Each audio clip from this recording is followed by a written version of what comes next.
अस्सलाम वालेकुम। हैप्पी किसान पाकिस्तान तो खुश आमदीद। लो जी दोस्तों, तुहाडे वास्ते रूटावेटर के हवाले नाल वीडियो लैके हाज़र हाँ जी। बहुत ही मुनासिब कीमत च बहुत ज़बरदस्त चीज़ आ जी। रूटावेटर बड़ा सेल आ जी। और यदी मैं टोटल कंडीशन भी अपने दोस्तों को दसांगा। और यदी लोकेशन जी साहीवाल है जी। और वीडियो के एंड ते मैं राबता नंबर दसांगा जी। और ये 54 फाले आ जी। इनू तुसी छोटे ट्रैक्टर मगर 260 मगर गाजी मगर वड्डे ट्रैक्टर मगर भी इस्तेमाल कर सकते जी। लो जी एदियां 54 फाले आ जी। और जैनियन छुरियां जी एदियां।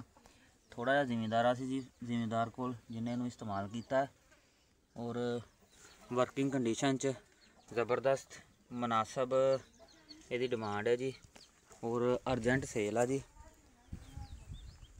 अगर किसी दोस्त भाई नूं चाहिदा होवे और जिमीदार कोल खलोता जी, कोई कमीशन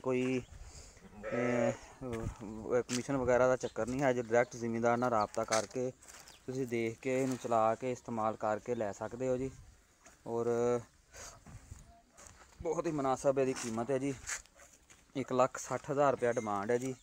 मौके ते कमी बेशी जी हो जाएगी। अगर कोई दोस्त हजरात इनू खरीदण का शौक रखता होवे तो वो इस नंबर पर राबता कर ले जी। मोबाइल नंबर है जी 0301 41 69 192 0301 416 91 92 ते तुसीं राबता करके ते मज़ीद मालूमात जड़ियां इहदे बारे लै सकते हो जी।